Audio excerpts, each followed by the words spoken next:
A house is made of wood and stone, but only love can make a home. Welcome to the RepcoLite Home Improvement Show, helping you make your home into one you'll love even more. Here are your hosts, Dan Hansen and Betsy Thompson. Well, good morning, everybody. Happy Saturday. Hopefully your Saturday is off to a great start. I know it's early, but you can still get off to a great start. Hopefully you're sitting there with a cup of coffee. Maybe it's iced coffee because of the heat wave that we're dealing with. But whatever, I hope it's caffeine of some sort so that you can be pumped and ready for all the cool stuff that we're going to talk about today. See, Betsy, as you can tell, is not here right now. She is still recovering from that surgery that she had back on June 18. We knew that she'd be gone for an extended period of time, and I did want to let you know I spoke with her earlier in the week, and she is recovering. It's a very slow recovery process. The surgery was apparently every bit as bad as they billed it as. They told her it was going to be a big major surgery and that the recovery was going to be extensive. She was kind of hoping that they had overplayed that or exaggerated it a bit, and it turns out they had not. They represented it quite accurately, and she's just working through the process. So it's going to be a little bit of time, and I'm sure she'd appreciate any prayers that you have to offer on her behalf, but eventually she'll get back here, and she'll be back behind the mic and bringing balance to the show. Just like Anakin Skywalker was going to bring balance to the Force, Betsy will bring balance to the show, but that is not to say she is going to turn out to be a Darth Vader in the end and be the galaxy's greatest villain. That's definitely not what I'm saying, but you never know. We're going to have to just play that one out. Anyway, heat waves. That's what we're in the middle of right now, and I thought I would like to start the show by talking about that because I wanted to dig into the whole idea of heat waves and figure out there's got to be some famous heat waves in history, right? Well, there are, and they've got some great names. In fact, let me just retract that. There's one that has a great name. I loved it right off the bat. It was London's Great Stink of 1858. Now, when I heard that, when I saw that title, the first thing I thought is, okay, that's really some smart blogger's title that he gave to the heat wave. So I Googled Great Stink of 1858. Turns out that's literally the name that it is known as. So the Great Stink of 1858. What do you think caused the Great Stink of 1858? I would bet that you would think what I thought, and it was some sort of body odor issue. Turns out that's not the case, at least not the way you're thinking. It was basically a combination of high temperatures, of course, and improper sewage treatment. It's early on a Saturday, so we're going to leave it right there. But really, those two things combined to turn the River Thames into a bubbling vat of filth. The stink was so bad, in fact, that sheets soaked in chloride lime were hung from the windows of the House of Commons so the politicians could just keep politicking and doing their thing. Now, the good thing that came out of this is that, in the end, London developed a much better sewage treatment system. So, and directly because of this, they developed that system. So, good things came from that. I don't know if anything great is coming out of this heat wave for me, but I did want to talk about something that maybe can prevent something bad from happening to you if you're working on any outdoor projects, because a lot of us have jumped into outdoor projects, and now this heat wave hits, and it leaves us wondering, what should we be doing and what shouldn't we be doing when it comes to paint in temperatures like this? So here are just a few quick, rules of thumb to keep in mind. Now, first off, generally, you would try to not paint with water-based paints in temperatures above 85 degrees. When you paint in temperatures that are too high, the paint can dry too fast, and that can lead to premature paint failure down the road. And also, it's just really difficult to work with. And it's important to understand that when we talk about 85 degrees, we're not just talking about the air temperature, we're talking about the surface temperature as well. So even if the day starts to cool down, but that surface is 85 degrees or hotter, you're still going to have all of these issues. So you definitely want to be careful about that. You want to choose a day with cooler temperatures and honestly little to no wind if you can, or at least choose a part of the day where there's little to no wind, because the wind also can affect the paint and make it dry too quickly. High humidity and low humidity can cause issues as well. So ideally, you would work in a window that's maybe 40 to 70% humidity. That's an ideal window to work in. You'd want to work in the shade when possible. That's better for you and it's better for the paint. So start in the shade on an early morning and work your way around the house that way if you have to continue to work outside in the midst of these high temperatures. Now, one other thing before we wrap up this segment involves decks, because a lot of folks are right in the middle of a deck project, and water-based deck stains are very popular right now. But one of the big issues that we run into almost every year is using a water-based deck stain on a deck or in temperatures that are way too hot. The problem is it can't penetrate into the wood. It dries too fast on the surface. Stain gets its durability by penetrating into the wood. And if it can't do that, if it dries too fast, it lays on the surface and it will peel and you'll have all kinds of problems. We see it every year. So we would recommend for sure working in cooler temperatures when it comes to a water-based stain on a deck. And even more so, we'd love to see you use an oil-based deck stain instead. RepcoLite has Port City's Deck and Dock. It's a great product and it's not going to give you that failure. It's still going to penetrate into the wood. But either way, before you jump into any of these exterior projects right now in the midst of this heat wave, at least check with somebody at RepcoLite to make sure that you've got all your questions covered and you proceed in the right manner. Now, we're going to take a break, but when we come back, we're going to be talking about roof warranties with Sheriff Goslin Roofing. That's all coming up next. Stay tuned.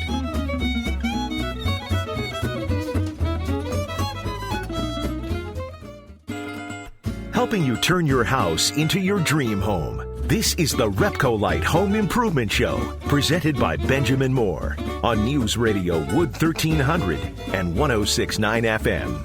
And we're back. I'm Dan Hansen. And I'm Betsy Thompson. And we're going to talk about warranties, because warranties are extremely hard for me to get my brain around. Warranties and guarantees, because it always feels like there's a loophole. It always seems too good to be true. Well, let's face it. So many products today have a lifetime guarantee stamped on it. And, we always, in the back of our minds, somehow we convince ourselves that is our lifetime. So if I live to be 130, it's going to last for 130 years, right? Oh, my gosh, if you lived that long. I'm just saying, hypothetically, that's what we think in our minds. Yeah. Anyway, let's talk about warranties and guarantees in regards to roofing and things like that. So we're in the studio with Matt Williams and Jake Harmon from Sheriff Goslin Roofing. And we're going to talk about that, guys. Thanks for being here. Hey, thanks for having us. All right, so the warranty on my roof. I look at let's just start with that. I look at shingles, and it'll give me all these years and all these promises. What does that literally mean? I mean, what am I getting? What should I look for? What do I need to be aware of? A couple of things when it comes to the warranties is there's actually two that you need to be aware of. There is a difference between a guarantee of workmanship and a manufacturer's warranty on their product. With those being separate, they're not the same in one. A lot of people try to tie that in and they'll cross them up. The best thing to do is to have the paperwork and to make sure that it's filled out. When it comes to a warranty, read the packaging. Read the manufacturer's website, know what's there. The person in front of you that's selling may not always know what's there, or they may say, hey, this is a line that we give and this is how we do it, this is how we explain it, but it's always going to come down to can it be filled is going to be based on what the manufacturer says. You go on their websites, they're required by law to have all the information there. It takes some digging. If you can't sleep at night, feel free for some light, easy reading. To put you back to sleep. Right. But essentially, most warranties function this way. There's a portion of proration and non-proration. So it starts out saying, hey, this is a product that's going to be free from manufacturer's defects. If it is defective, we're going to cover the warranty. We're going to fill the warranty that's on it. Then it gets to a proration period after a certain amount of time that says, okay, it's going to prorate X percentage over this course of time until this point, that if there's a manufacturer defect after that, then you're going to this percentage of the proration. Most of those are based on when it was purchased, and understanding, like everything else in life, as you purchase it, prices go up. So you're going to have a little bit of natural depreciation in that. The other thing is that a lifetime doesn't mean your lifetime. It doesn't mean my lifetime. What it means is the lifetime of the product. If you go look at any of the big box stores, you're going to see all these different manufacturer shingles and brands and everything. And if you read them, they all say lifetime warranty. Right. And you sounds so good awesome. and I amazing. Can get old, and I'm never going to Betsy can live till she's 130. Sweet. Can you imagine what that would be like? No, Jury's out on that. Want to be that old. So when you look at it, you want to know. And that packaging will actually tell you, or it'll give you the website to go to. And all you have to do is just read down through that and go, okay, what does lifetime mean? Does lifetime mean my lifetime? No, it means the lifetime of the shingle.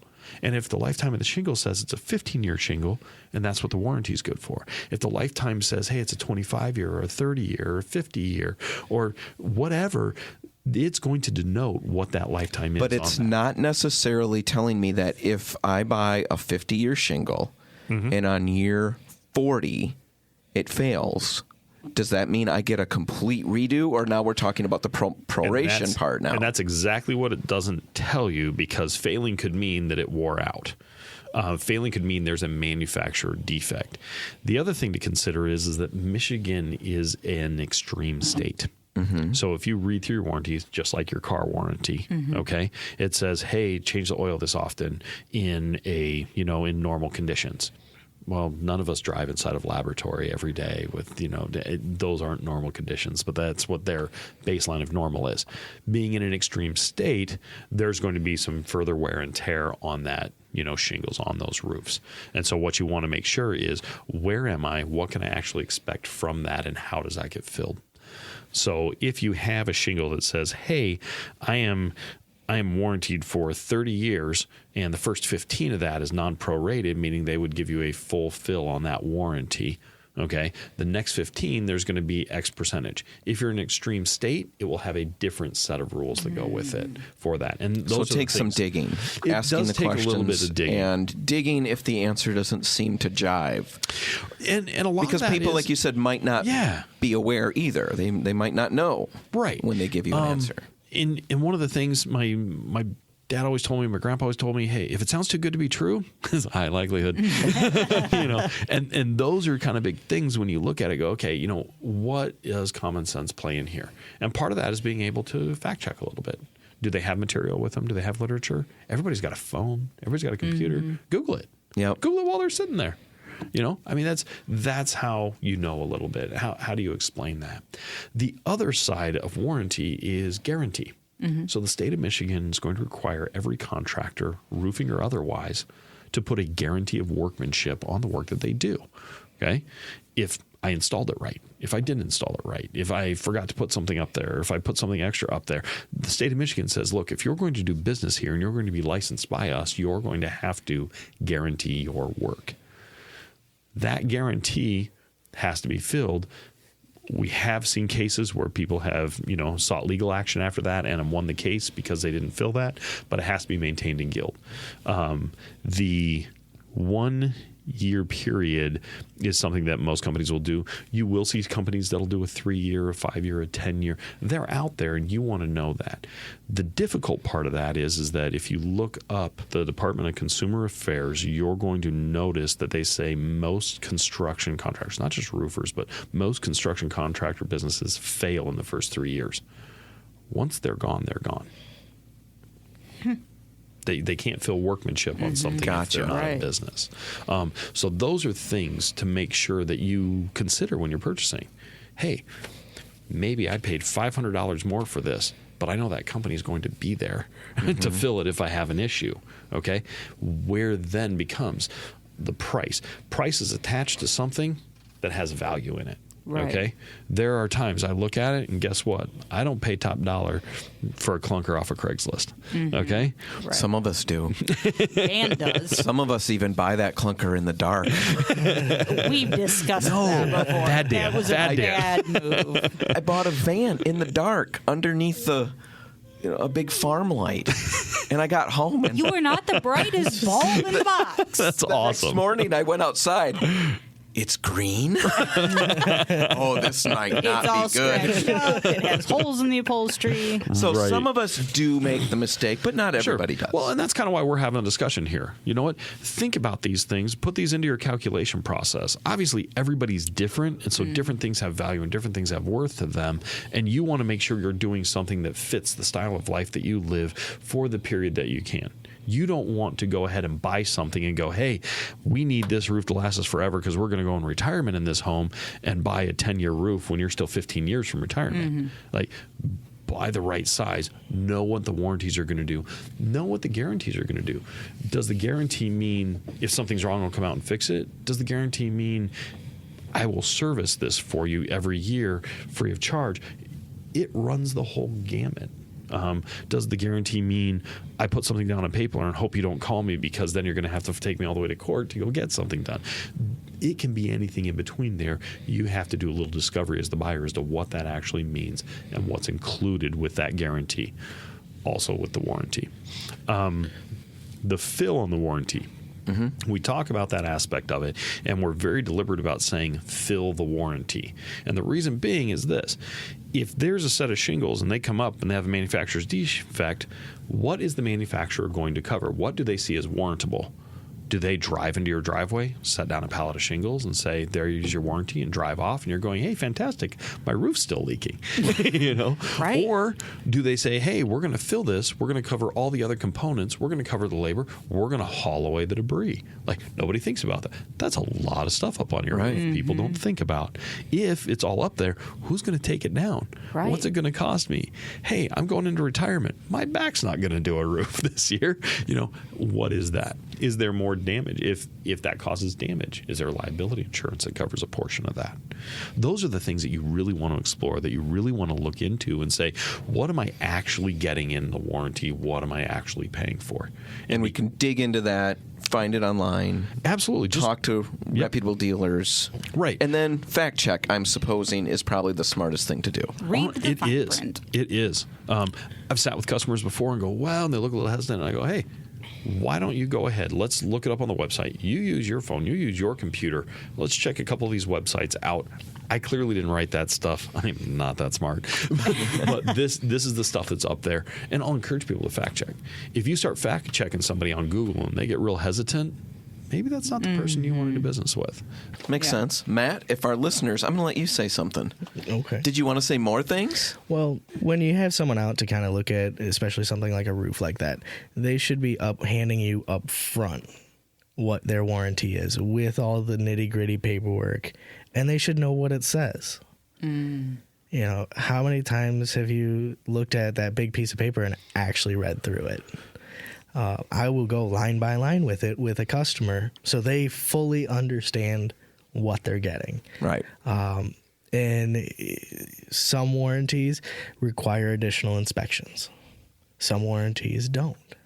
Some warranties require in 15 years from now, you call us on this third Tuesday in April to have us look at it. The one that we carry, everything is included. We take care of all the work. Anything comes up, you have someone to call, someone to rely on.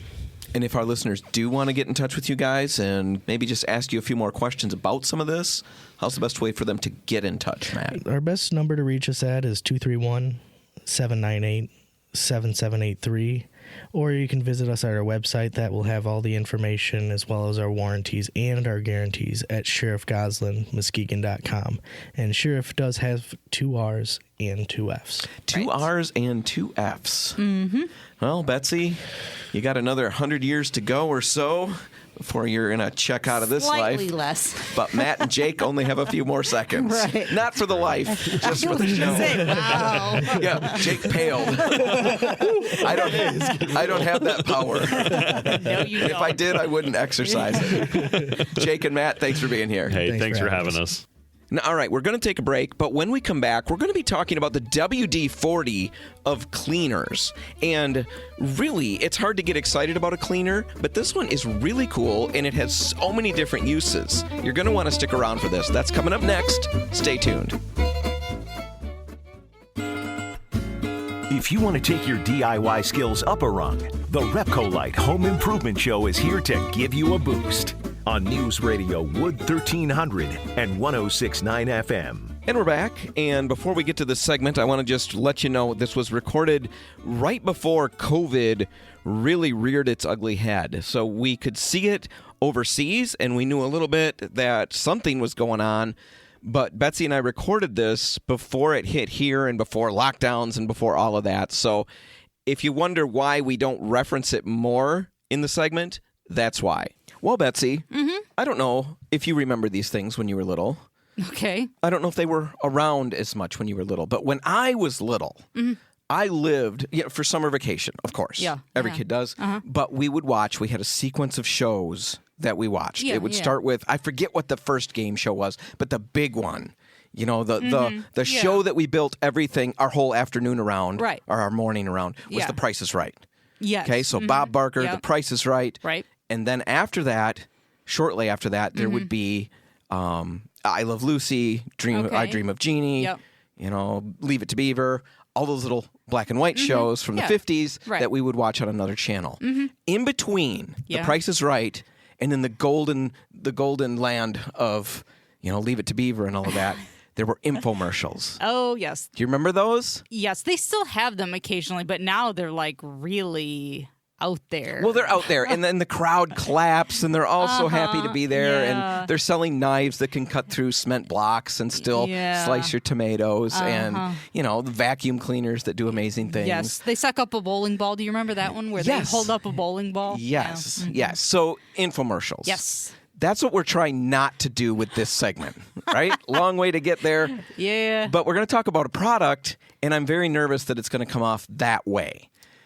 So we removed the studio audience so we don't have the cheering and the Yes, clapping. right, That's going to help a little bit. Well, I think that if we talk about how we have used it and the reasons we like it, maybe it's less infomercially. We'll find out. Let's just blaze right on ahead. What we're talking about is a cleaner, a heavy-duty cleaner / degreaser called Spray 9. Yes. We talked about it last week. We referenced it very, very quickly. Yeah, we just said there was a cleaner that we sell. Right. We were talking about all kinds of bacteria that you find in your kitchen. Right. E. Yep. coli, all kinds of things. Yeah. Things that you don't want. Things that your food leaves All the behind. things that make me squeamish. Things that Betsy's kitchen most likely doesn't have.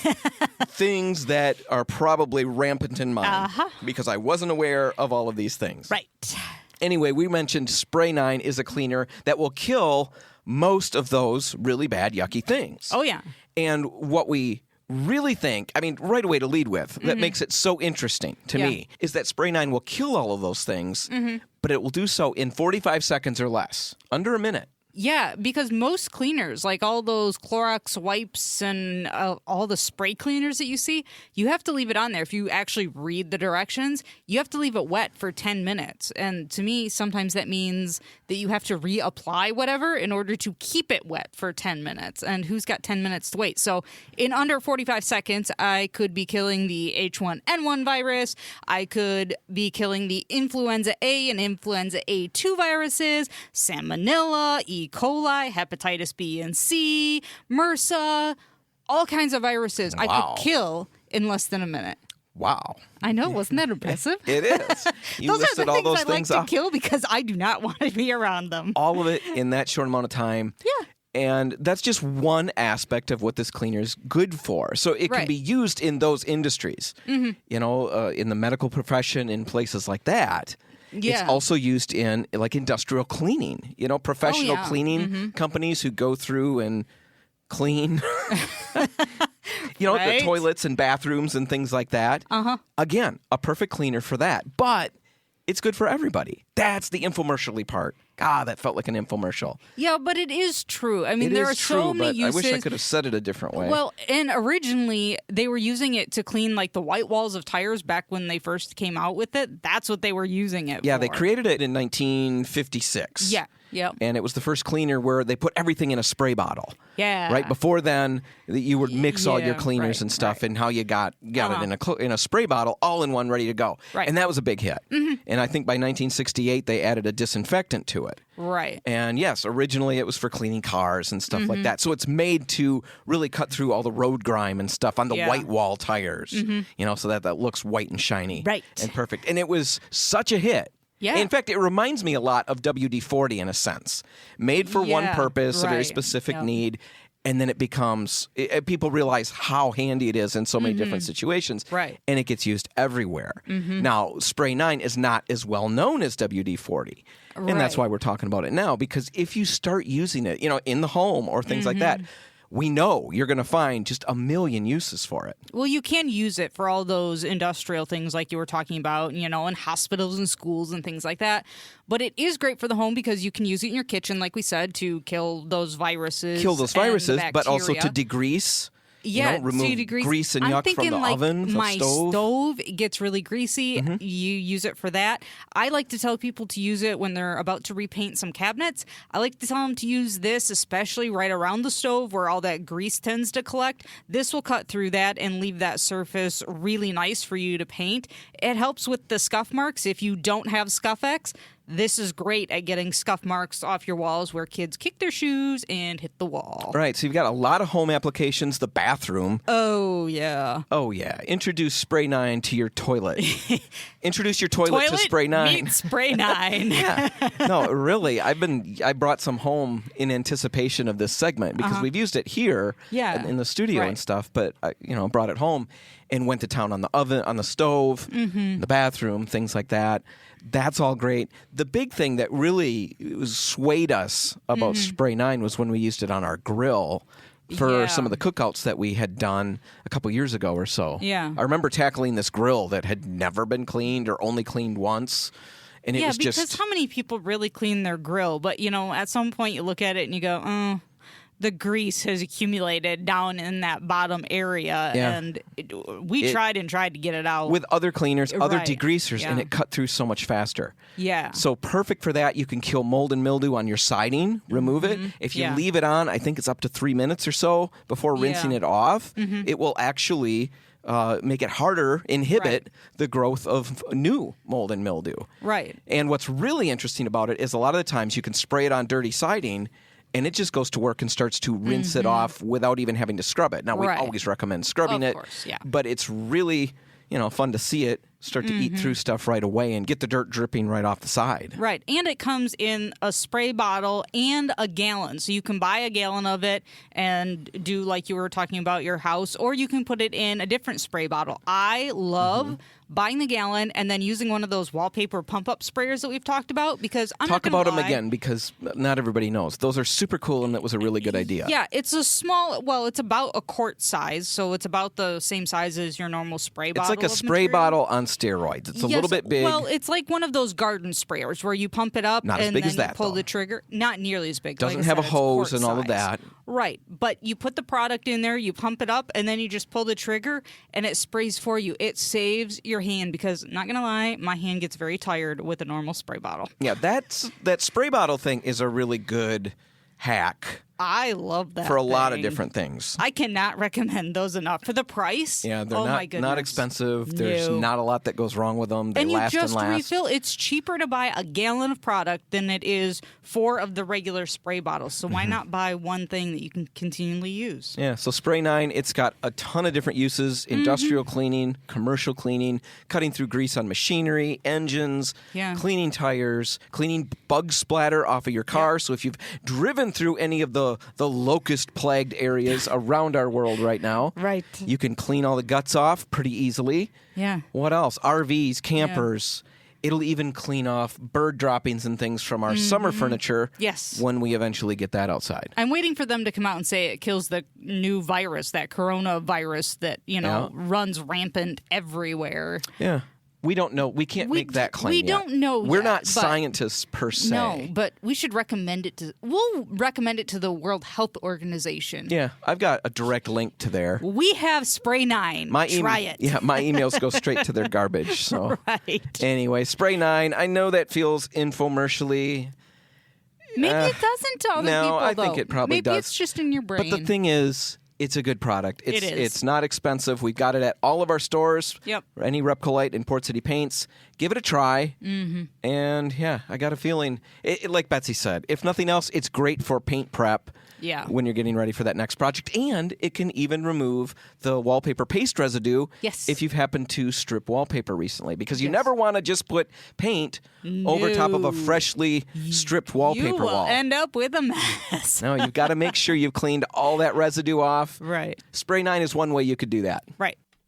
And before we go on to the next segment, I want to go back to something that happened in the course of this one where Betsy wondered if Spray 9 would be effective against the new coronavirus. Well, according to Spray 9's own website, It is. The CDC recommends using EPA-registered and hospital-grade disinfectants to fight the novel 2019 coronavirus, and Spray 9 is both of those things. So it definitely will work. It kills viruses in about 30 seconds, so very handy, and it's got a great smell. We've got it at any RepcoLite or Port City Paint store. You can pick it up there. You can order it online. All right, time for some commercials, and when we come back, we're going to be talking about painting oak cabinets, and if you've ever done that, every now and then you can get this brown staining that bleeds through. We're going to talk about what that is and how you can avoid it the next time you tackle the project. That's all next. Don't go anywhere.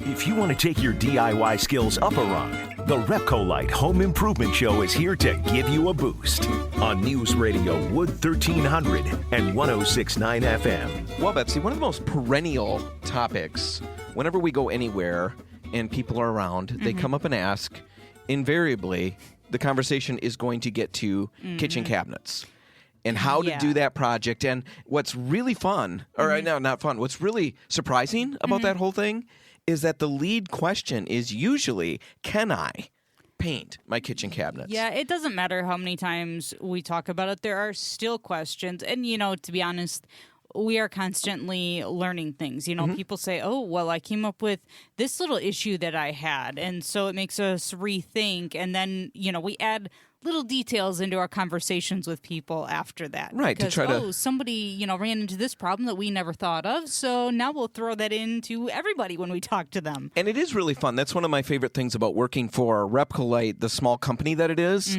We've got 9 stores. We're going to be opening a new one in Byron Center coming up in May. May, June, somewhere in there. Yeah. You never know exactly how things will play out, but that's the plan now. But with all those stores, we're still a small company, and we do a lot of communication back and forth, and you do run into all the different things that people run into on a project. Right. Because while most of the time a paint project is predictable, most of the time, there's usually something, that will crop up every week. There's something new that comes up that adds just one more little layer. Now, most people won't run into that little thing. Right. But it's really fun to know that it's there and that it's possible, and that if you see something, you can address it. Right. And one of the things that we have run into, and we've talked about it a little bit on the show, but we've kind of dug into it a little more and got a little better handle on it, is the tannin staining when it comes to painting your oak cabinets. Yeah, people, when they go to sand their cabinets, they think that this is the common misconception, and this is why I think people don't necessarily think that they want to or can tackle this project, because they are under this misconception that they have to take all of the polyurethane off of there. They have to sand, and they're going to be there for weeks sanding all of this polyurethane off of their kitchen cabinets. Well, a lot of the times with the older paint technology, going back years, you wanted to have a bare wood surface. It just, it just seemed like you had a better foundation for what you were building. And so I think we still operate with some of those thoughts in our heads. Right. And there's a little bit of an issue that we run into with that, especially with oak cabinets. Oak is full of tannins. Yeah.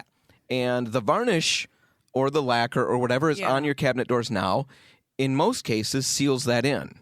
Yeah, that is acting kind of as your stain blocker of sorts. So if you really go to town sanding, you're going to cut right through that, and you're going to allow those tannins to actually come through whatever that clear coat is on there. Right, and if you put a water-based primer on there, which normally that's what we're recommending. Yeah. Because we've got one that we really love to recommend. It's Sticks from Benjamin Moore. It's a waterborne primer. It's a bonding primer. Yes. Sticks to everything. Absolutely. I mean, the name makes perfect sense on this one. We have, to demonstrate it, we've painted it on a glazed tile, a shiny, glossy ceramic tile with no prep work. Nope. Rolled half of the tile with sticks, and you have a hard time scraping it off. Yeah. That's just not how paint normally functions. Right. If you put normal paint on a surface like that, it's going to peel off no matter how long it's been there. It's going to peel off very easily. Sticks doesn't. It really bonds. So if you do a light sanding on your cabinet doors, Sticks is a tremendous insurance policy that, preventing chipping and peeling down the road. But it is water-based, and there are times where those tannin stains can bleed through a little bit, especially if you've been a little overzealous with your sanding. Right. Or sometimes it's not that at all. It's just the oak graining is so porous and so open that I got a feeling that the varnish just was unable to seal it up entirely in that open grain, and then it bleeds through. So the big thing about all of this is just to understand that there's a really good solution and a really good way forward. And so that's what we're going to walk you through. So first off, if you're doing cabinet doors, first step is always going to be what? Clean them. Clean them. And we've got really, really, really well. Really, really well. And there's a great cleaner that I think is the way to go. Normally, we would recommend TSP, trisodium phosphate. It's very inexpensive. It's a powder, a granule. Works great. It's a degreaser. Right. We got a better one. TSP works really well just for the normal dirt and grime that you get. Spray 9 is a really heavy-duty cleaner and degreaser, and especially around your stove and places where grease tends to collect, that's really where you want to be using it, because TSP, in my experience, just doesn't quite cut through it as well as you need it to. Well, the thing I like about the Spray 9 is that it's so versatile and it can be used everywhere else. Right. For any cleaning, any degreasing, it'll kill all kinds of bacteria. It's ideal. The whole point is clean them really well, rinse them well, and then we recommend when they're dry doing a scuff sanding. And this is what we were talking about earlier. This is not a scuff sanding where you take it down to bare wood. Right. You're not trying to cut through the varnish. That is not scuff sanding. That is regular sanding. That's right. Scuff sanding is taking a 180 to a 220 grit sandpaper and just dusting over the boards lightly to dull that finish down. One thing that works really well, we have a lot of people that will point out, if we've got a sample door in front of them or something, they'll point out all the millwork, all the detail. Yeah. And how do I get my sandpaper into that? And there are any number of options. There are sanding sponges that will be moldable, shapeable. Some of them are chiseled to points. Those are all great. But another thing that works really well is to just take your regular sheet of sandpaper and cover the back of it with duct tape. And what you get then is something that's not going to rip and tear no matter how you bend it, no matter how you mold it into the little crevices and the little lines. Because if you've ever done that with a regular sheet of paper, it's not long before it's ripping on itself and crumbling apart. And it's a real pain in the neck. It won't do it if you put the duct tape on. So there you go. There's a free little tip for you. Right. So once you've done the sanding, make sure that you get all of the sanding dust off of there with just a damp rag. Let all of that dry, and then use that Sticks primer to prime all of your cabinets. Right. It's from Insulex. It's a Benjamin Moore-owned company. And like we said, it's a bonding primer. It's water-based. It goes on really well. It dries relatively quickly. And there's no odor. Right. The big thing that you want to do is before you move on to the final step and start rolling your finish paint on, let those cabinet doors dry with the Sticks primer on them, and then really give them a good once-over in good lighting. And what you're looking for are brown stains that could be bleeding through in small areas. Right. Most of the time, you're not going to see anything. You're going to be fine, and you can do a light sanding, get the dust off, and go to your finish paint. But every now and then, you might find, especially in the heavier grain, that you see some brown spots, and that's where the tannin stains are bleeding through that water-based sticks. Right. To continue over top of that with regular paint, with water-based paint, is going to be a problem, and they likely will bleed through each layer. Right. So you're going to want to block those all in, and that's where you would use bin, which is a white pigmented shellac. Yeah, you just put that on those areas where you're seeing this little bit of spotting, and that will seal it all in for you so that you don't have to worry. And again, you can go over that with whatever paint you were planning to use originally. Right, and we've got all kinds of different finish paints you could use. Just stop out at the store, and we'll walk you through the pros and cons of, I don't know that there's many cons, but the pros of each different one, and you can decide what's best for you. There's Advanced from Benjamin Moore, Scuff X, RepcoLite makes Hallmark, all kinds of different options. Cabinet Coat from Insulex. We've got all of them there. The big thing is to do the prep work and make sure that you check for that tannin staining before you move on to your finish paint. Right. Now, if you have any questions about any of this, as always, just stop out at any RepcoLite or Port City paint store, give us a call, whatever you need to do. We'll help you get the answers. And that's going to do it. If you'd like to catch this one again, you can find it online at RepcoLite.com. There's a whole bunch of other ones there that you can listen to. And there's all kinds of other fun stuff you can do. You can check out our online store, place an order, pick it up in-store. You can pick it up curbside. We're not getting rid of curbside pickup. It's not just a Corona thing. You can order online. You can call in your order and just tell them you want curbside pickup. Then you just pull in, give the store a call, and they'll bring the boxes or whatever it is out to your car, load it up for you, and you're you're on your way. Whatever you do today, make sure you have a great day and make sure paint's a part of it. RepcoLite and Port City Paint Stores are open until 3, ready to help. I'm Dan Hansen. Thanks for listening.